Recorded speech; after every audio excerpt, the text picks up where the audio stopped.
एक दूल्हे की बारात है एक बैंक्वेट हॉल में। और जब वो उसका दोस्त एक फोन पर बात करता है और वो जाकर वहां देखता है जहां झूठे बर्तन धुल रहे थे, तो वो आकर दूल्हे के कान में कुछ कहता है। दूल्हा वहां से उठकर जाता है और जो बर्तन धो रही थी बुजुर्ग महिला, उसे देखकर कहता है कि तुम इसी लायक हो। लेकिन उसका दोस्त कहता है कि तुम्हारी माँ है, तुम ऐसा कैसे बोल रहे हो। आइए जानते हैं इस कहानी में एक बेटा अपनी माँ को अपनी ही शादी में झूठे बर्तन मांजते हुए देखकर ऐसा क्यों कह रहा था। नमस्कार, मैं महक चौधरी आज आपके सामने फिर से एक सच्ची कहानी लेकर आई हूँ। ये कहानी उत्तर प्रदेश के अंबेडकर नगर से हमारे सामने आई है। यहाँ पर एक व्यक्ति होता है जिसका नाम रणवीर होता है, जिसकी पत्नी है जिसका पत्नी का नाम सीमा होता है, और उनका एक बेटा होता है जिसका नाम है पवन। तीनों का बहुत अच्छा बहुत प्यारा परिवार है। जो घर का मुखिया है वो बाहर कमाता है और जो महिला है वो घर पर काम करती है, अपने बेटे को अच्छी परवरिश देती है। बेटा महज 1.5 साल का होता है, तभी सीमा को एक ऐसी गंभीर बीमारी होती है कि वो इस दुनिया से चली जाती है। जैसे ही घर की महिला भगवान के पास जाती है तो रणवीर एकदम टूट जाता है, अपनी पत्नी के गम में डूबा रहता है, अपने बेटे का भी ख्याल नहीं रख पाता है। कभी अपने बेटे को गले लगाकर रोने लगता, तो कभी कुछ करने लगता, कभी कुछ करने लगता। ऐसे करके उसका पूरा दिन बीतता है। यही सारी बात जब पड़ोसी रिश्तेदार देखते हैं तो उन्हें बहुत ही बुरा लगता है। अब धीरे धीरे वक्त निकलता है, 2-3 महीने हो जाते हैं, तभी पड़ोसी रिश्तेदार सभी कहने लगते हैं कि तुम्हें दूसरी शादी कर लेनी चाहिए, क्योंकि तुम्हारा बेटा छोटा है, इसकी परवरिश कौन करेगा। तुम्हारी जो पत्नी आएगी वही इसकी परवरिश करेगी, तुम मर्द हो, तुमसे इसकी परवरिश नहीं हो पाएगी, तुम्हें बाहर जाकर कमाना होगा, घर के काम महिला ही संभाल सकती है। पहले तो रणवीर मना करता है, लेकिन धीरे धीरे वो उन सब की बात मानने लगता है और उसे भी कमी महसूस होने लगती है। तभी एक लड़की देखकर रिश्तेदार उसकी शादी कराते हैं और वो भी शादी के लिए राजी हो जाता है। अब की बार जो लड़की है यानी जो उसकी पत्नी बनी है उसका नाम सुशीला है। जब वो उस घर में आती है तो वो अपने बेटे यानी सौतेले बेटे पवन के साथ बहुत अच्छा व्यवहार करती है।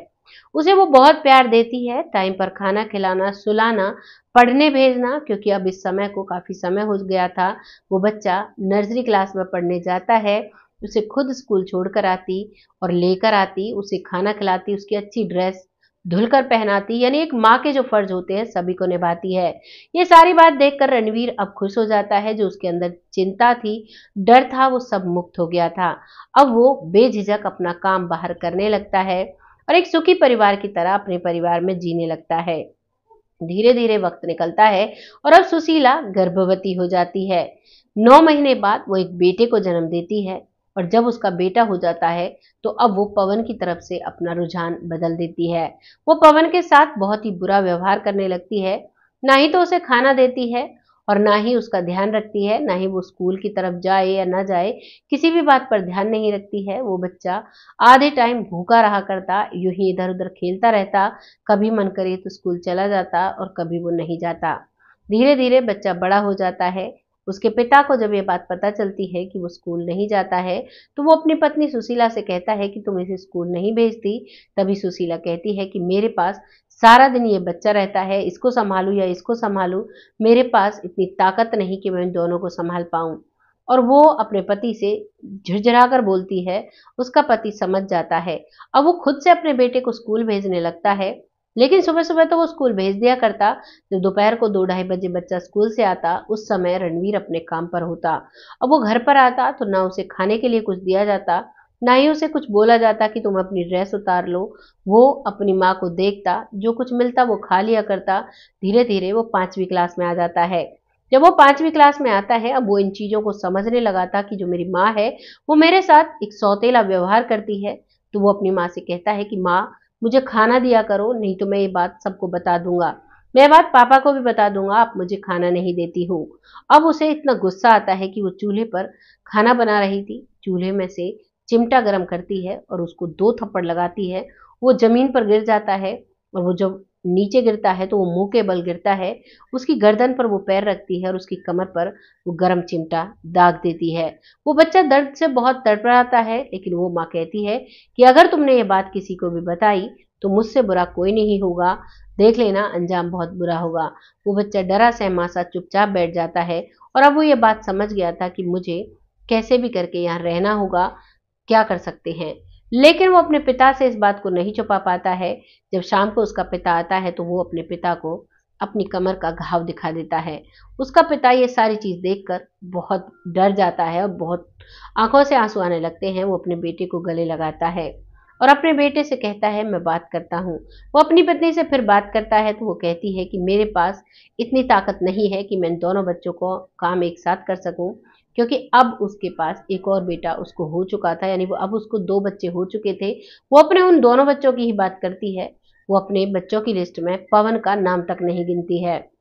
ये बात रणवीर समझ चुका था, लेकिन करे तो क्या करे, वो मजबूर हो चुका था।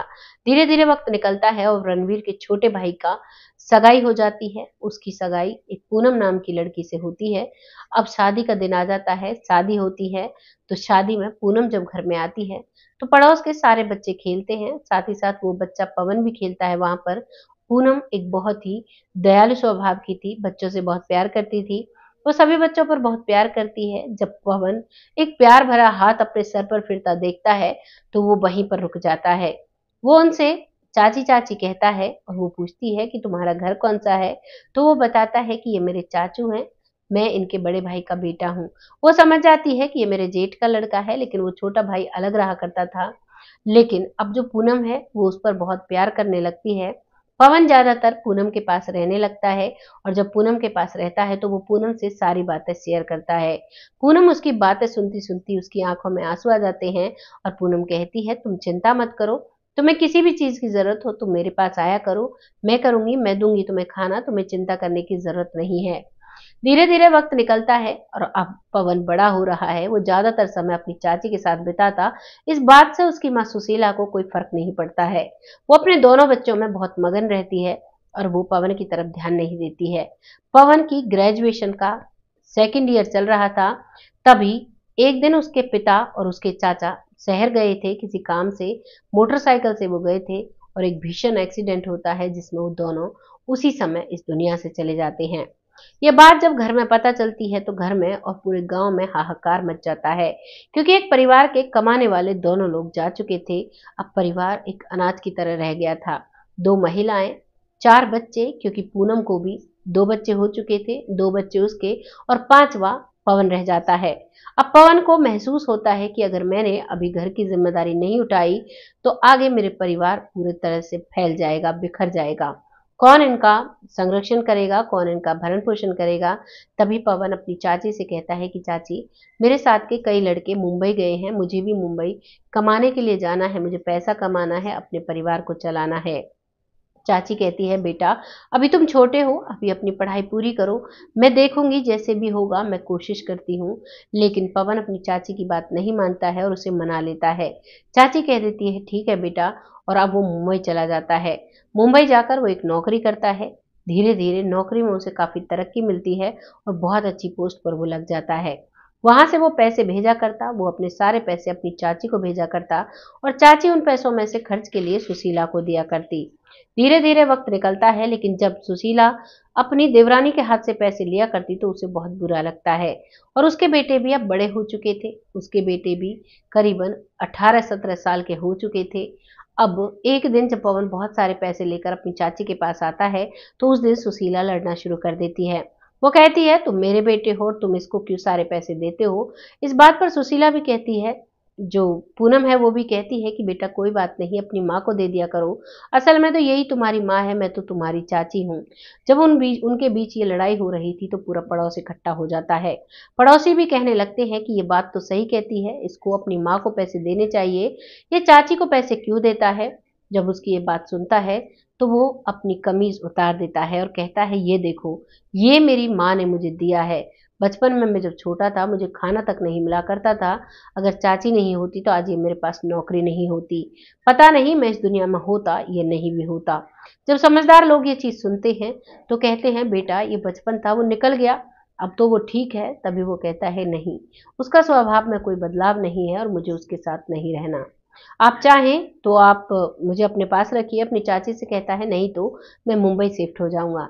चाची कहती है, नहीं बेटा, ये तुम्हारा ही घर है, तुम्हें चिंता करने की जरूरत नहीं है। और अब वो अपनी माँ से कह देता है, अब मैं तुम्हें एक भी रुपया नहीं दूंगा, तुम्हें जो लेना है अपने बच्चों से कमवाओ जिन पर तुमने इतना लाड किया है, और मेरा आपसे आज से कोई भी रिश्ता नहीं है।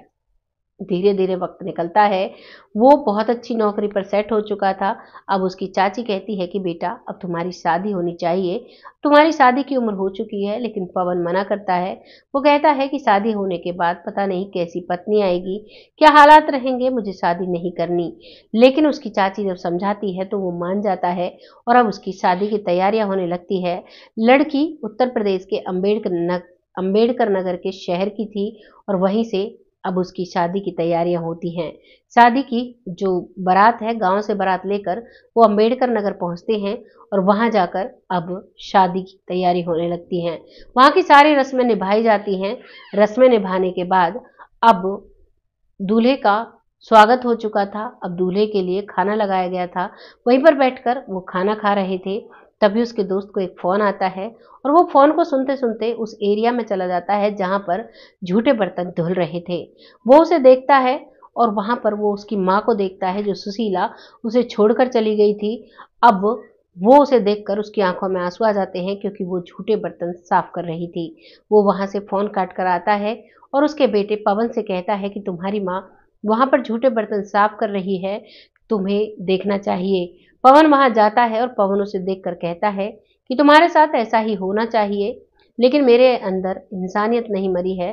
तुमने जैसा किया वैसा किया, तुम मेरे साथ चलो। लेकिन सुशीला कहती है कि मैंने बहुत गलत किया था, जिसकी मुझे सजा मिल रही है, और बेटे मुझे माफ कर दो, मेरी सजा को पूरा होने दो। अगर ये सजा यहाँ पूरी नहीं हुई तो आगे मुझे और भुगतना पड़ेगा। तभी पवन पूछता है कि तुम्हारे दोनों बेटे क्या करते हैं। तो वो कहती है कि दोनों बेटे शराब और जुआ खेलते हैं, जो भी पैसा वो कमाते हैं वो उसी में खर्च कर देते हैं, मुझे एक फूटी कौड़ी नहीं देते। मुझे पेट भरने के लिए शादियों में बर्तन साफ करने होते हैं, जिसमें मुझे एक टाइम का खाना मिल जाता है, जिसी के सहारे मैं दोनों टाइम रहती हूँ। मैं सिर्फ एक टाइम खाना खाती हूँ, बचे टाइम में मैं लोगों के घरों में बर्तन साफ करती हूँ, झाड़ा लगाती हूँ, पोछा लगाती हूँ, और उसी से मेरे घर के बाकी खर्चे चलते हैं। ये बात सुनकर पवन की आंखों में भी आंसू आ जाते हैं, लेकिन वो कहता है कि ठीक है, अब तुम मेरे साथ चलो, आखिर हो तो तुम मेरी माँ ही। जैसे ही उसके मुंह से ये माँ का शब्द सुनती है, सुशीला और जोर जोर से रोने लगती है। लेकिन पवन अब उसे लेकर अपने साथ अपने घर चला जाता है। जब लोगों को यह बात पता चलती है तो लोग बहुत सराहना करते हैं, लेकिन वही जिन लोगों को पूरा सच पता था वो कहते हैं जो हुआ इस महिला के साथ सही हुआ, लेकिन अब पवन ने जो किया है वो भी सही किया है। ये कहानी यहाँ पर समाप्त होती है। अब आगे यहाँ पर जो पवन है और उसकी पत्नी है वो सारी बातें पूनम चाची की मानते हैं, लेकिन इस बात का सुशीला को भी बुरा नहीं लगता है, क्योंकि उसे पता था जो मैंने किया है उसके लिए इतना काफी है कि मुझे यहाँ रहने का सहारा मिल रहा है। वो वहां पर रहती है, वो खुशी खुशी रहती है, घर के बहुत सारे कामकाज में हाथ बटाती है। पूनम भी काम करती है, और बहू भी पढ़ी लिखी है, वो भी घर के सारे कामकाज देखती है। अब एक सकुशल परिवार बन चुका है। कभी कभी सुशीला के दोनों बेटे आते हैं और वहां आकर धौंस जमाते हैं कि ये हमारी माँ है। तो पवन साफ शब्दों में कह देता है कि तुम चाहो तो अपनी माँ को ले जा सकते हो, तुम अपने हिस्से का सब कुछ बेच चुके हो, मैं तुम्हें एक पैसा भी नहीं दूंगा। अब यहाँ पर एक कहानी समाप्त हो जाती है, लेकिन बहुत बड़ा मैसेज छोड़कर जाती है। एक महिला ने बहुत बुरा किया एक मासूम बच्चे के साथ, लेकिन उस बच्चे की परवरिश एक ऐसी महिला से हुई जिसकी वजह से वो आज उस महिला को अपने घर में लाकर उसे शरण दी, उसे जीने का एक मौका दिया। यहाँ पर दो महिलाएं हैं, दोनों ने अलग अलग एग्जाम्पल सेट किए हैं। तो यहाँ पर पता चलता है हर महिला एक जैसी नहीं होती। एक महिला गलत करती है तो 10 महिलाओं पर उंगली उठती है।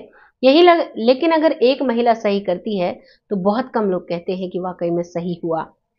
आपको जैसा लगा है कमेंट सेक्शन में लिखिएगा, लोगों के साथ शेयर करिएगा। वीडियो को लाने का आपका दिल दुखाने का कतई भी कोई उद्देश्य नहीं था, बस आप सबके सामने एक छोटी सी एक कहानी लेकर आई हूँ, जिससे हमें घर परिवार की एक ऐसी नॉलेज मिली है कि वाकई में कभी कभी महिला चाहे तो घर को स्वर्ग बना देती है, और महिला चाहे तो घर को नर्क बना देती है।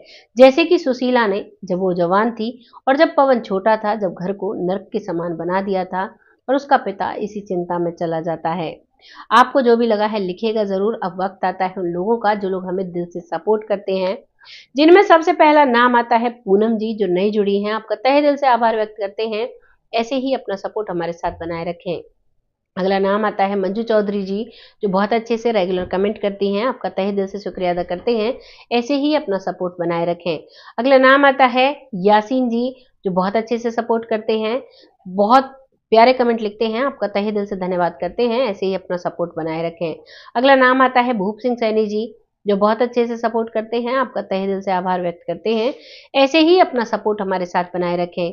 अगला नाम आता है जमुना जी, जो बहुत प्यारे कमेंट करती हैं, बहुत मोटिवेशनल होते हैं, आपका तहे दिल से आभार व्यक्त करते हैं, ऐसे ही अपना सपोर्ट हमारे साथ बनाए रखें। अगला नाम आता है लखविंदर सिंह जी, जो बहुत अच्छे सपोर्ट करते हैं, आपका तहे दिल से धन्यवाद करते हैं। अगला नाम आता है रामायण कुशवाहा जी, जो बहुत अच्छे से सपोर्ट करते हैं, बहुत प्यारे कमेंट लिखते हैं, आपका तहे दिल से आभार व्यक्त करते हैं। अगला नाम आता है परमजीत कौर जी, जो बहुत अच्छे से सपोर्ट करती हैं, बहुत प्यारे कमेंट होते हैं, आपका तहे दिल से आभार व्यक्त करते हैं। अगला नाम आता है विवेक चौधरी, बहुत अच्छे से सपोर्ट करते हैं, कई कई कमेंट होते हैं। अगला नाम आता है करणवीर जी, जो बहुत प्यारा कमेंट लिखा है, आपका तहे दिल से आभार व्यक्त करते हैं। अगला नाम आता है डॉक्टर मनोज शर्मा, जो कहते हैं कहानी बिल्कुल सच्ची है, आपका तहे दिल से आभार व्यक्त करते हैं, ऐसे ही अपना सपोर्ट हमारे साथ बनाए रखें। अगला नाम आता है पिंकी भोई जी, जो बहुत अच्छे से सपोर्ट करती हैं, रेगुलर कमेंट करती हैं, आपका तहे दिल से आभार व्यक्त करते हैं, ऐसे ही अपना सपोर्ट हमारे साथ बनाए रखें। अगला नाम आता है सरयू बाला जी, लगातार कमेंट करते हैं, कई कई कमेंट होते हैं, बहुत अच्छा लगता है, बहुत प्यारे कमेंट होते हैं, आपका तहे दिल से आभार व्यक्त करते हैं, ऐसे ही अपना सपोर्ट हमारे साथ बनाए रखें। अगला नाम आता है सत्यजीत चोपड़ा जी, आपका तहे दिल से आभार व्यक्त करते हैं, ऐसे ही प्यारे प्यारे कमेंट लिखते रहें, हमें आगे बढ़ाते रहें। अगला नाम आता है दीप्ति घोष जी, जो बहुत अच्छा कमेंट किया है, आपका तहे दिल से आभार व्यक्त करते हैं, ऐसे ही अपना सपोर्ट बनाए रखें। अगला नाम आता है सुब्रा ठाकुर जी, आपका तहे दिल से धन्यवाद करते हैं, ऐसे ही अपना सपोर्ट हमारे साथ बनाए रखें। अगला नाम आता है तारा जी, जो बहुत अच्छे से सपोर्ट करती हैं, रेगुलर व्यूअर हैं, ऐसे ही अपना सपोर्ट बनाए रखें। अगला नाम आता है उर्मिला जी, जो बहुत अच्छे से सपोर्ट करती हैं, आपका तहे दिल से आभार व्यक्त करते हैं, ऐसे ही अपना सपोर्ट बनाए रखें। अगला नाम आता है सुरेंद्र पालकर जी, जो बहुत अच्छे से सपोर्ट करते हैं, रेगुलर व्यूअर हैं, बहुत प्यारा कमेंट करती हैं, आपका तहे दिल से आभार व्यक्त करते हैं। अगला नाम आता है नीलेश जी, जो बहुत अच्छे से सपोर्ट करते हैं, आपका तहे दिल से धन्यवाद करते हैं, ऐसे ही अपना सपोर्ट हमारे साथ बनाए रखें। अगला नाम आता है ओम प्रकाश तिवारी जी, जो बहुत प्यारा कमेंट लिखते हैं, आपका तहे दिल से आभार व्यक्त करते हैं, ऐसे ही अपना सपोर्ट बनाए रखें। आज इतने ही नाम ले पाऊंगी, बाकी जो नाम बचे हैं उनको अगली वीडियो में जरूर लिया जाएगा। ऐसे ही अपना प्यार और सपोर्ट हमारे साथ बनाए रखें, जिससे कि हम आगे बढ़ते रहें। तब तक के लिए जय हिंद, जय भारत।